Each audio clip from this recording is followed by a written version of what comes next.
El Señor les bendiga en esta mañana. El Señor les bendiga. Es un verdadero gozo estar delante de la presencia del Señor una vez más, glorificando, exaltando el dulce nombre del Señor y compartiendo su palabra bendita. Esta mañana les voy a pedir que abran sus escrituras en Deuteronomio capítulo 4, versos 15 y 16.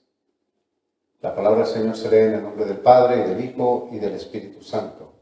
Dice: guardad pues mucho vuestras almas, pues ninguna figura visteis el día que Jehová habló con vosotros de en medio del fuego, para que no os corrompáis y hagáis para vosotros escultura, imagen de figura alguna, efigie de varón o hembra.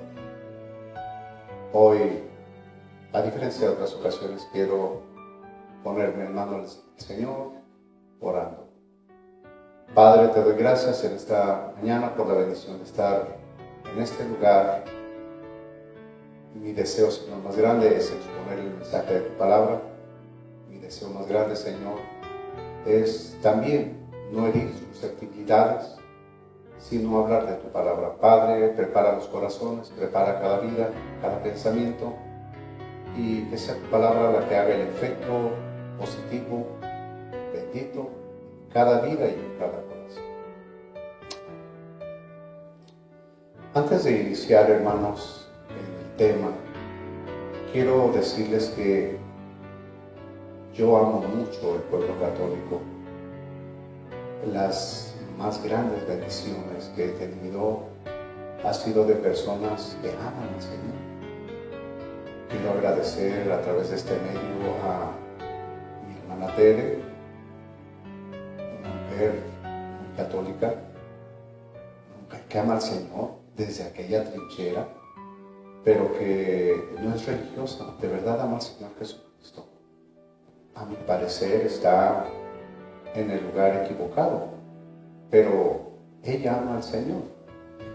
Quiero también recordar, hermanos, hace algunos años, cuando yo estaba joven, cuando yo andaba en la vagancia, y quiero decir que yo nunca fui católico. Yo nací en una casa disfuncional, pero siendo protestante. Yo decía, ¿por qué hemos de alabar una imagen si Dios está ahí en el cielo? Y no sabía nada de la palabra del Señor. Un día, en una de esas vagancias, fui a parar a Tijuana, Baja California.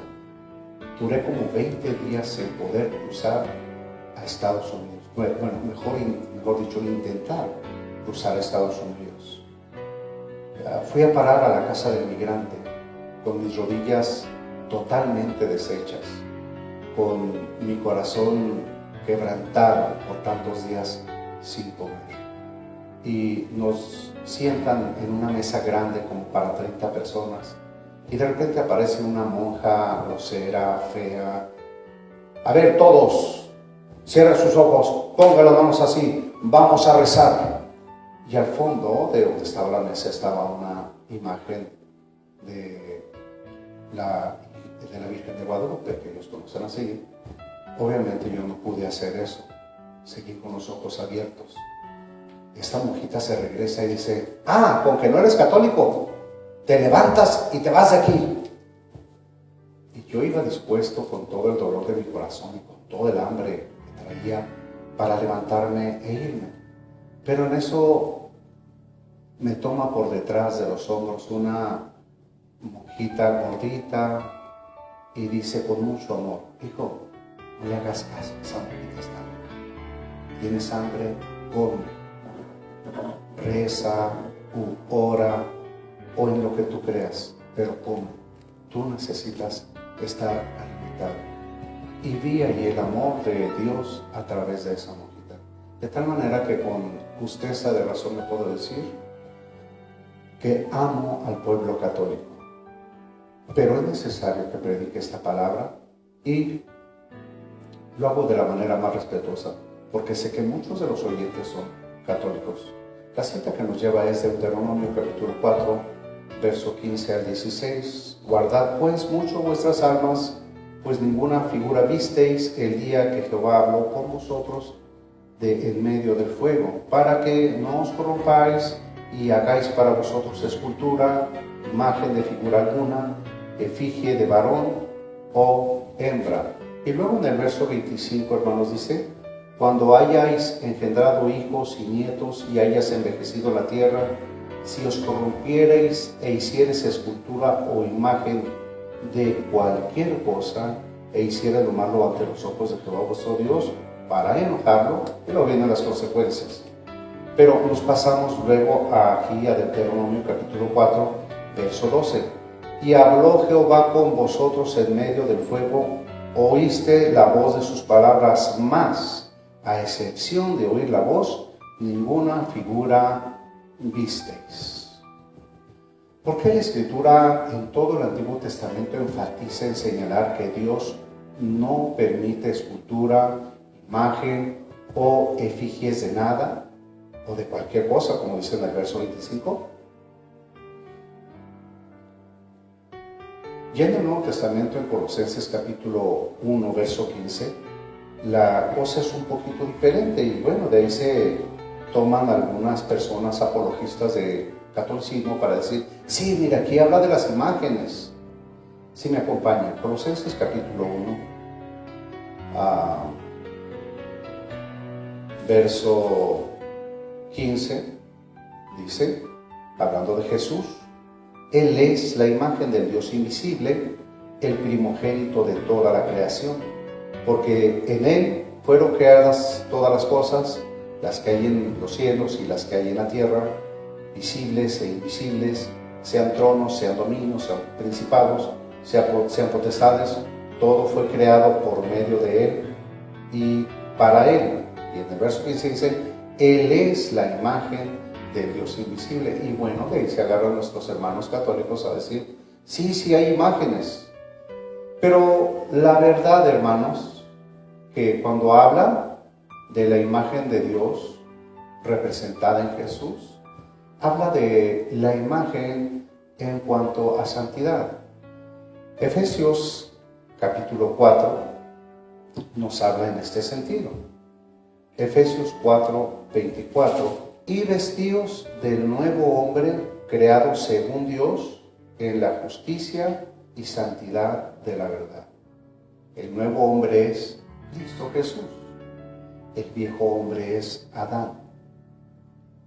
En Adán todos son condenados, en Cristo todos son santificados. Jesús es la imagen, según, hermanos, pues, a la imagen de Dios en cuanto a santidad. No se refiere a una imagen como tal. Jesús es la imagen también en cuanto al conocimiento pleno. Colosenses capítulo 3, verso 10 nos habla en ese sentido. Colosenses 3:10 dice: y revestíos del nuevo, el cual conforme a la imagen del que lo creó, se va renovando hasta el conocimiento pleno. Jesús es la imagen en cuanto al conocimiento pleno. Todo lo que se diga, todo lo demás que se diga, es imaginación de hombres. Eso lo dice Hechos capítulo 17. Acompáñenme. Hechos capítulo 17, verso 23. Porque pasando y mirando, está hablando del apóstol Pablo cuando está en Grecia, en Atenas, tácitamente, dice: porque pasando y mirando vuestros santuarios, hallé un altar en el cual estaba esta inscripción: al Dios no conocido, al que vosotros adoráis, pues, sin conocerle, es a quien yo os anuncio. Y luego ya en el verso 29 dice: siendo pues linaje de Dios, no debemos pensar que la divinidad sea semejante a oro o plata o piedra o escultura de arte y de imaginación de hombre. Esto ya es en el Nuevo Testamento, y esto lo está diciendo el apóstol Pablo a la iglesia, ¿sí? Y se lo está diciendo también a los nuevos creyentes que estaban en Grecia. que no puede Dios, hermanos, ser arte o imaginación del hombre. Pero, ¿cómo describe la Escritura a Jesús? No es como lo describe Leonardo da Vinci en La Última Cena, como posando para una foto. En realidad a Jesús le gustaba pasar desapercibido. En alguna ocasión, cuando deshizo las mesas de los casacambistas en el templo, pasó desapercibido delante de todos. Jesús era una persona que podía pasar desapercibida y le gustaba pasar desapercibida. Imagínese usted posando para una foto, para un lienzo, para una pintura. Claro que no. Da Vinci, en su obra de 1498, muestra a un Jesús enclenque, flaco, débil, de manos suaves y con una apariencia un tanto amanerada. Pero ¿sabe qué? Jesús era un hombre fuerte. La Escritura nos habla de que José, el padre terrenal de Jesús, y Jesús eran carpinteros.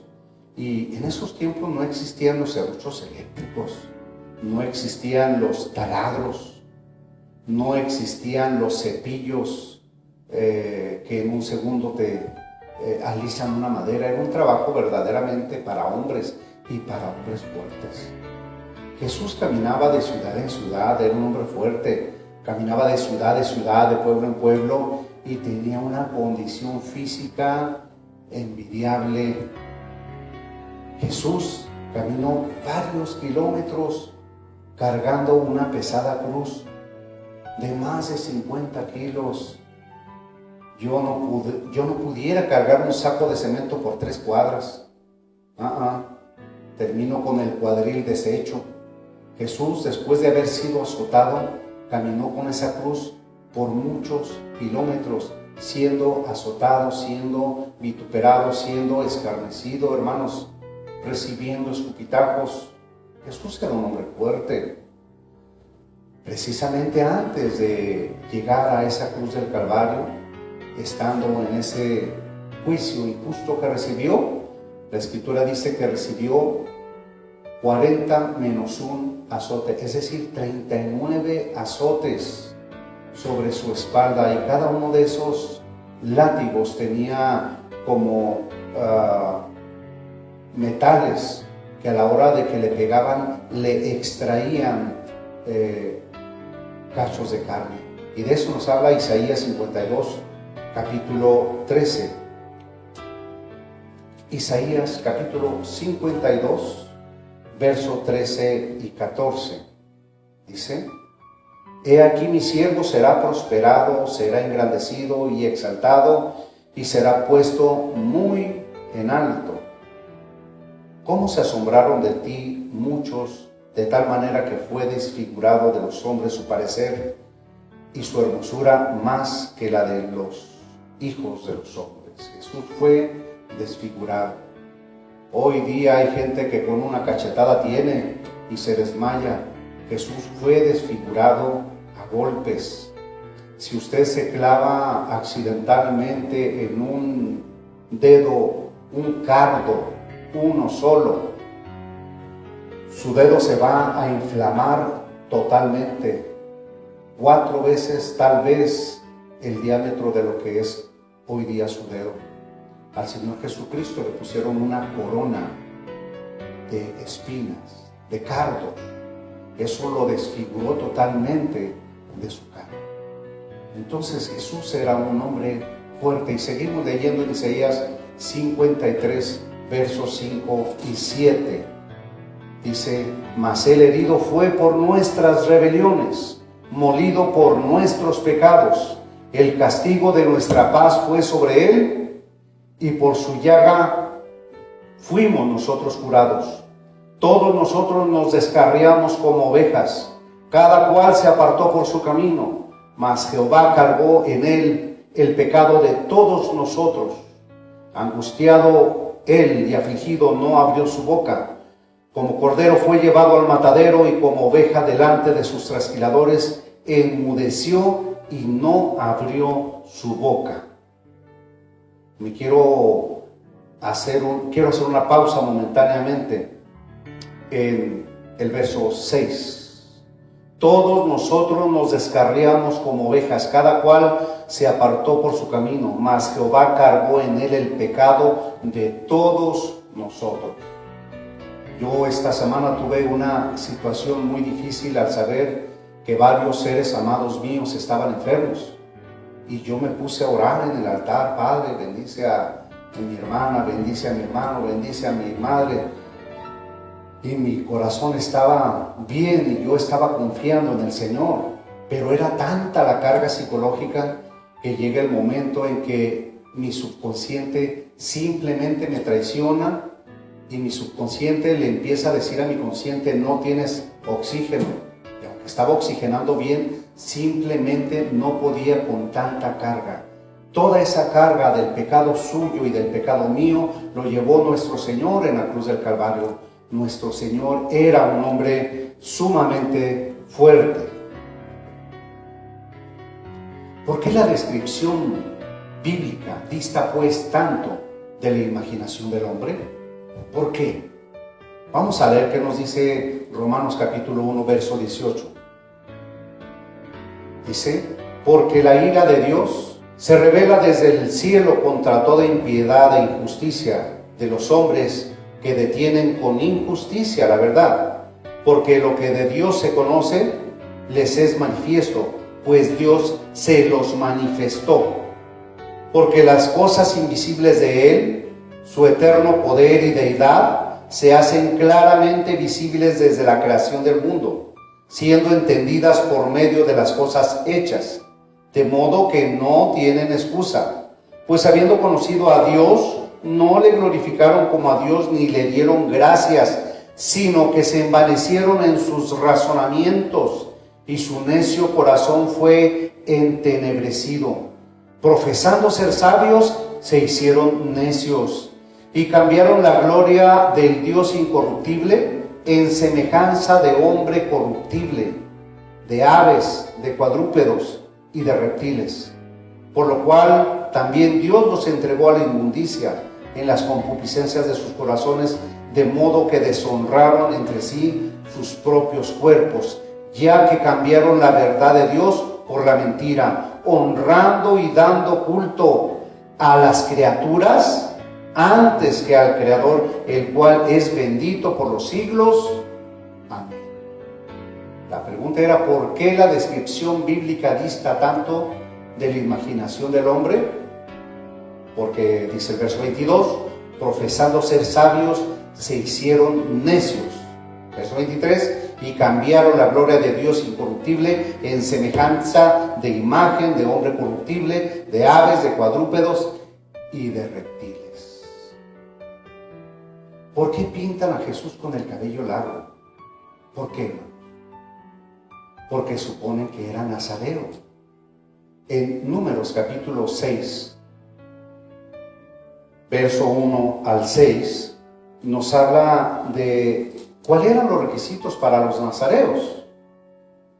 Uno de los requisitos, leemos, dice: habló Jehová a Moisés diciendo: habla a los hijos de Israel y diles: el hombre o la mujer que se apartare haciendo voto de nazareo para dedicarse a Jehová, se abstendrá de vino y de sidra, no beberá vinagre de vino, vinagre de sidra, ni beberá ningún licor de uvas, ni tampoco comerá uvas frescas, todo el tiempo de su nazareato. De todo lo que hace la vid, desde los granillos hasta el ollejo, no comerá. Todo el tiempo de voto de su nazareato, no pasará navaja sobre su cabeza. Por eso la gente pinta a Jesús con el pelo largo, porque suponen que era nazareo. Pero no, en realidad se le conoce como Jesús de Nazaret, porque ahí estuvo viviendo un tiempo. Y quiero decirle que tal vez fue nazareo antes de, aunque la Escritura no lo dice, tal vez fue nazareo antes de iniciar su ministerio. Pero si a la hora de su ministerio hubiese traído el cabello largo. La escritura dice en 1 Corintios capítulo 1 verso 11 que le hubiera sido deshonroso. 1 Corintios capítulo 11 verso 14 dice: la misma naturaleza nos enseña que al varón le es deshonroso dejarse crecer el cabello. Descartada pues la idea de que Jesús pudiera traer el cabello largo. Pero mire, aún con el cabello corto, Jesús era hermoso. Era de aspecto hermoso. Salmo 45, verso 2 y 3, acompáñenme. Dice: eres el más hermoso de los hijos. Está refiriéndose David proféticamente a Jesús. Eres el más hermoso de los hijos de los hombres. La gracia se derramó en tus labios. Por tanto, Dios te ha bendecido para siempre. Y luego, si nos vamos a Cantares capítulo 5, verso 10 al 16, nos da una descripción preciosa de Jesús, de su hermosura y de su fortaleza. Cantares capítulo 5, verso 10 al 16, dice: mi amado es blanco y rubio, señalado entre 10,000, su cabeza como oro finísimo, sus cabellos crespos, negros, como el cuervo. Ahí está, pelo corto, chinito. Sus ojos como palomas junto a los arroyos de las aguas, que se lavan con leche y a la perfección colocados. Otra vez el 12. Sus ojos como palomas junto a los arroyos de las aguas, que se lavan con leche y a la perfección colocados. Jesús no tenía problemas de visión. Jesús tenía los ojos no un tanto torciditos como los míos, como los suyos. Jesús tenía los ojos lindos, hermanos. Verso 13. Sus mejillas como una era de especias aromáticas, como fragantes flores. Sus labios como lirios que destilan mirra fragante. Sus manos como anillos de oro engastados de jacintos. Su cuerpo claro marfil cubierto de zafiro. El marfil, hermanos, es fuerte, por eso es un elemento muy preciado. Por eso los cuernos de los elefantes es muy caro, porque es un material muy fuerte, muy duradero. ¿Sí? Estamos en el 14. Sus manos como anillos de oro engastadas de jacinto, su cuerpo como claro marfil cubierto de zafiro. 15. Sus piernas como columnas de mármol fundadas sobre basas de oro fino. Estamos hablando de unas piernas fuertes. Y cómo no, decíamos que el Señor Jesucristo caminaba mucho. Era deportista involuntariamente, caminaba de ciudad en ciudad, de pueblo en pueblo, de tal manera que esta parte de la Escritura describe sus piernas como columnas. Las columnas son fuertes, hermanos. Seguimos leyendo: su aspecto como el Líbano, escogido como los cedros. Otra vez vuelve a poner un material fuerte. El cedro es un árbol que crece fuerte, que crece grande. Su paladar dulcísimo, todo en él codiciable. Tal es mi amado, tal es mi amigo, oh doncellas de Jerusalén. Estamos, hermanos, en Deuteronomio capítulo 4, verso 15. Guardad pues mucho vuestras almas, pues ninguna figura visteis el día en que Jehová habló con vosotros en medio del fuego, para que no os corrompáis y hagáis para vosotros escultura, imagen de figura alguna, efigie de varón o hembra. ¿Quiere usted saber cómo era Jesús? ¿Quiere saber cómo era Jesús? No hay descripción disponible por ahora. No hay descripción. Pero Hebreos capítulo 12, verso 14 dice: seguid la paz para con todos y la santidad, sin la cual nadie verá al Señor. Y luego ya en 1 de Juan, capítulo 3, verso 1 y 2, dice: mirad cuán amor nos ha dado el Padre, para que seamos llamados hijos de Dios. Por esto el mundo no nos conoce, porque no lo conoció a Él. Amados, ahora somos hijos de Dios, y aún no se ha manifestado lo que hemos de ser, pero sabemos que cuando Él se manifieste, seremos semejantes a Él, porque le veremos tal como es Él. No busque imágenes, no busque prototipos. Nada de lo que pudiera el hombre inventar se puede parecer a la santidad de nuestro Dios. Busca al Señor y algún día usted y yo le veremos tal y como Él es. El Señor le bendiga en esta hora.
Tal como es.